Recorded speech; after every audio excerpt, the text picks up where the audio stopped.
मित्रों, सावित्रीबाई फूले सैनी समाज में जन्मे सभी संतों महापुरुषों को श्रद्धा सुमन अर्पित करते हुए आज ये जो जन सैलाब जींद महाकुंभ में सैनी सम्मेलन में आप इकट्ठे हुए, मंचासीन सभी नेतागण, सभागार में बैठी मेरी मातृशक्ति व मेरे आजीज बुजुर्गों व भाइयों, मैं आपको शब्दों से नहीं दिल की गहराइयों से आप सभी को प्रणाम करता हूं, आपको नमस्कार करता हूं।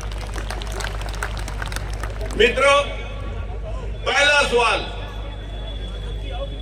आपने ये सम्मेलन बुलाया, मेरे पास शब्द नहीं है इस टीम के लिए, इन शब्दों से मैं धन्यवाद करूं, लेकिन ऊपरली जातियां चाहती हैं कि हम अपने जातियों के सम्मेलन ही करते रहें, कहीं कश्यप सम्मेलन, कहीं सैनी सम्मेलन, कहीं प्रजापति सम्मेलन। अगर हम एक काशीराम की तरह दलित सम्मेलन, देवीलाल की तरह किसान सम्मेलन, मुलायम सिंह और लालू यादव की तरह पशुपालक व किसान सम्मेलन अगर हम करते हैं तो हमें राजनीति में 2 गुना इजाफा होगा और हम इसी प्रकार से इकट्ठे होकर के आगे बढ़ सकते हैं। मित्रों, फिर आप कहते हैं कि आपने बीजेपी क्यों छोड़ दी।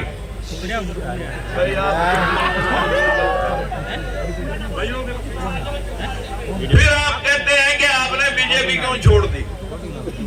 मैं सिर्फ आपके ध्यान दिलाना चाहता हूं, मेरे से पहले सरदार गुरदयाल सिंह, बलबीर सिंह सैनी, साहब सिंह सैनी, कलासो सैनी, हरि सिंह सैनी, सभी ने अपनी अपनी पार्टियां छोड़ी। जहां अपना समाज और अपना शोषण हो रहा हो, वहां पर साथियों अगर जमीर जाग रही हो तो पद मायने नहीं रखते, पदों की बलि दी जाती है। यही हमारे समाज के नेताओं ने किया। मित्रों, मैं आपके सामने सिर्फ वही बात कहना चाहता हूं। आपने कहा कि आप ऐसा क्यों किया। आपने देखा होगा पूरे हरियाणा के अंदर जब तांडव हुआ था, आज भी 61 HCS भर्ती हुए, जिनमें 51 जनरल काटागिरी के लगे। बहुत सारे बैकवर्ड के सांसद विधायक बैठे हैं, लेकिन चूं तक प्रदेश में हुई नहीं। हक किसका था? हमारे को मिला 52% वालों को मिला 6% और शेड्यूल कास्ट जिनका 23% हिस्सा था उन्हें मिले 10%, यानी 16% में हम 84% लोग, 85% लोग हैं और 16% में हम 85% लोग हैं और 75%, 84% में 15% लोग हैं। मैं सिर्फ आपको यही बात नहीं कहूंगा, एक बात और भी कहूंगा कि एक पार्टी आपने भी बनाई थी, भूल गए होंगे, सुप्रीम कोर्ट के फैसले में ओबीसी के हक के ऊपर जब ओबीसी का हक लागू नहीं हुआ तब मुख्यमंत्रियों ने, जो हमारे से पहले मुख्यमंत्री वहां पर इस हरियाणा प्रदेश में काबिज थे, उन लोगों की 50% हिस्सेदारी थी। हमारे समाज की सिर्फ 2% हिस्सेदारी थी और 2% में भी बैकवर्ड का हिस्सा भी लोग लेना चाह रहे थे। उसका विरोध सुप्रीम कोर्ट में हुआ। सुप्रीम कोर्ट ने फैसला कर दिया कि भाई अब और नहीं, इन लोगों के हक को कोई छीन नहीं सकेगा। फिर हरियाणा में क्या हुआ वो आपने देख ही लिया। फिर आप कहते हैं आपको तो बीजेपी अब तक सीएम बना देती।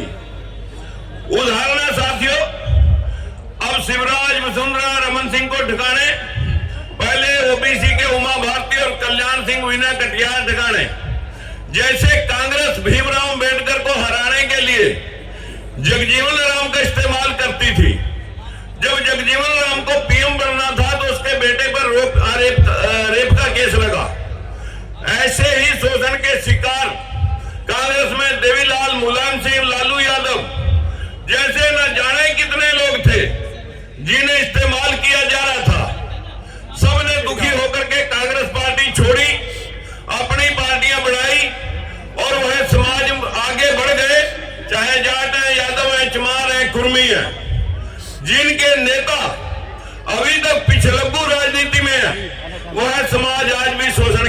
सरकार है, जिसमें साथियों सबसे बड़ा वर्ग ओबीसी में श्रेणी समाज सख्या मौर्य कुशवाहा है। परंतु पूरे देश में इनमें से जिसने भी आवाज उठाई, चाहे बाबू जगदेव प्रसाद हो, चाहे सरदार गुरदयाल सिंह या राजकुमार सैनी, या तो मरवा दिए या साइड लाइन कर दिए। साथियों, ऊंची जातियों के नेता कब चाहेंगे कि एससी बीसी में से नेता पैदा हो जाए? यही वजह है सैनी समाज पीछे रह गया। क्यों भाई? मैंने 9.5 मिनट, भाई आप तो 9.5 मिनट हो गए क्या? नहीं हुए। देखिए, या तो बताते ना या सच्चाई बात कह देंगे। आप कसमें वो सुन लेंगे। बोलिए सर, बोलिए। साथियों, कोई नहीं। सीएम एससी बीसी समाज के नेता पैदा होते तो इसलिए बड़ी जातियां नहीं चाहेंगी उनको लोग कठपुतलियां ही चाहिए। हमारे लोग अभी तक ये भी नहीं जानते कि सीएम बनना तो दूर, राजस्थान में, छत्तीसगढ़ में, मध्य प्रदेश में आपके सामने बड़े बड़े नेता साइड लाइन, जिनको कोई जान भी नहीं रहा था, उनको साथियों आज मंचासीन किया गया है। एक आखिरी बात मैं आपको और कहता हूं, पानी नहीं है,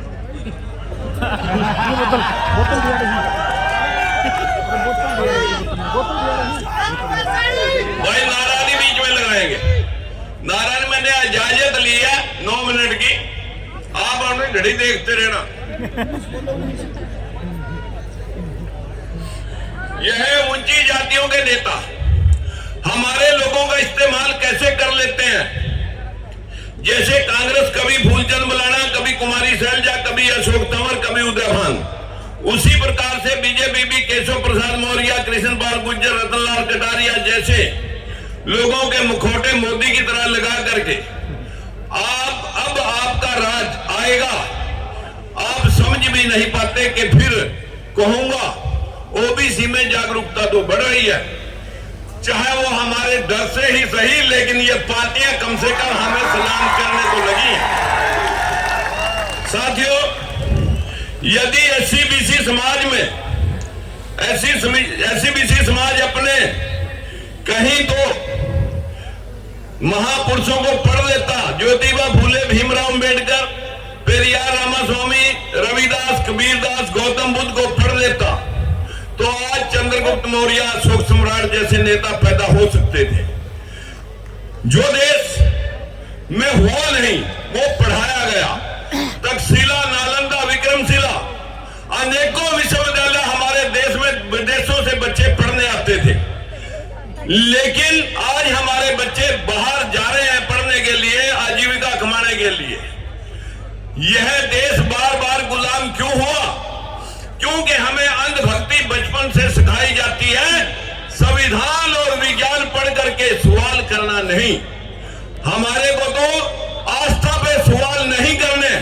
अरे पशु और इंसान में एक ही तो फर्क है कि वो तर्क जानता है कि किसी भी बात का तर्क करके आगे बढ़ सकता है। यही दुनिया ने पाया। आखिर में सभी भाइयों को प्रणाम करने के साथ साथ कहूंगा,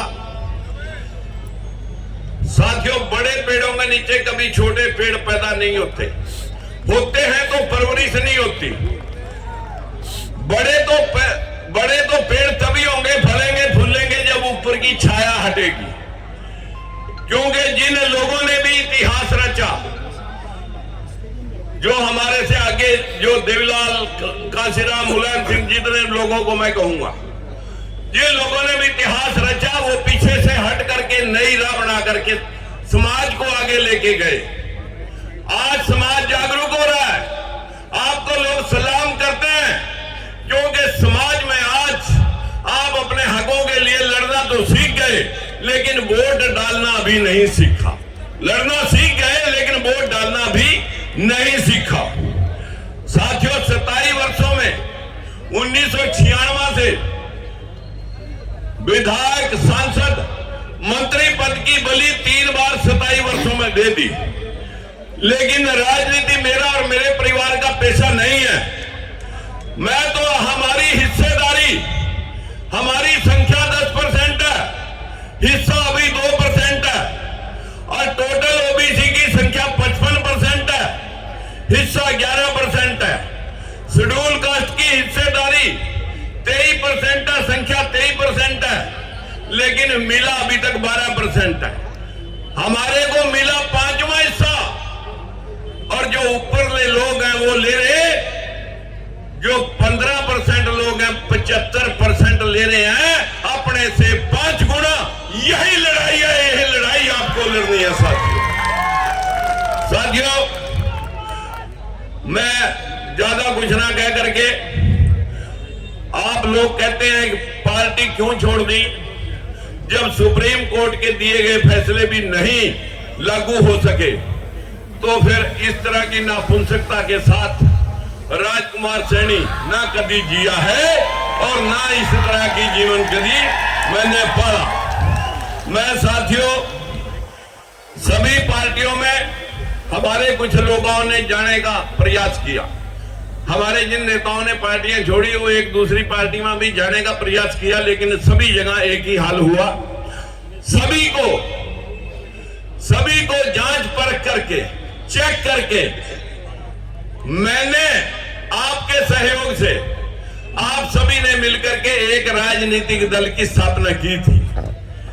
कुछ लोग भूल गए, कुछ लोगों को अभी याद है, जिनकी वजह से मैं लग रहा हूं। मैं साथियों, मरने के आखिरी सांस तक, जब तक ये पार्टियां आपको मुख्यमंत्री भी ना बना दे, अभी तो अध्यक्ष ही बना रहे, जब तक ये लोग, आज तो एक, मैं आपको 2 महीने के अंदर अंदर कांग्रेस पार्टी को भी आपके कटघरे में खड़ा करके दिखाऊंगा। आप सोचना कि कोई लड़ रहा है आपके लिए, चिंता मत करें, बस लड़ना और वोट डालना सीख लें। अगर आप पिछले बार 20-20, 30-30 हजार वोट डाल देते, अब तक तो सारी पार्टियां तुम्हारे कदमों में कि हम ही बनाएंगे तुम्हारे को मुख्यमंत्री। अन्यथा हमारी वोट लेते हैं, हमारे को दिखा के कहीं केशव प्रसाद को दिखा देते हैं, कहीं कृष्ण पाल को दिखा देते हैं, कहीं किसी को, रतनलाल कटारिया को, और अब भी ऐसा ही। जागरूक रहना, जागरूक, भाव में नहीं बहना, युद्ध लड़ना है, युद्ध लड़ना है मेरे भाइयों। आप बहनों और भाइयों से मैं इत्मीनान से कह सकता हूं, इसी 2024 में आपका हिस्सा सुनिश्चित करके दिखाएंगे। अन्यथा इन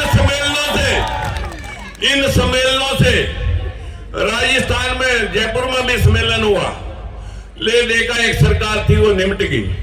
कहीं ऐसा ना हो कि आप भावों में बैठ करके अपनी दिशा और दशा भूल जाएं। हम अपना हिस्सा लेके मरेंगे साथियों, संकल्प लो कि हम अपने हिस्से की लड़ाई खुद लड़ेंगे। नमस्कार, धन्यवाद।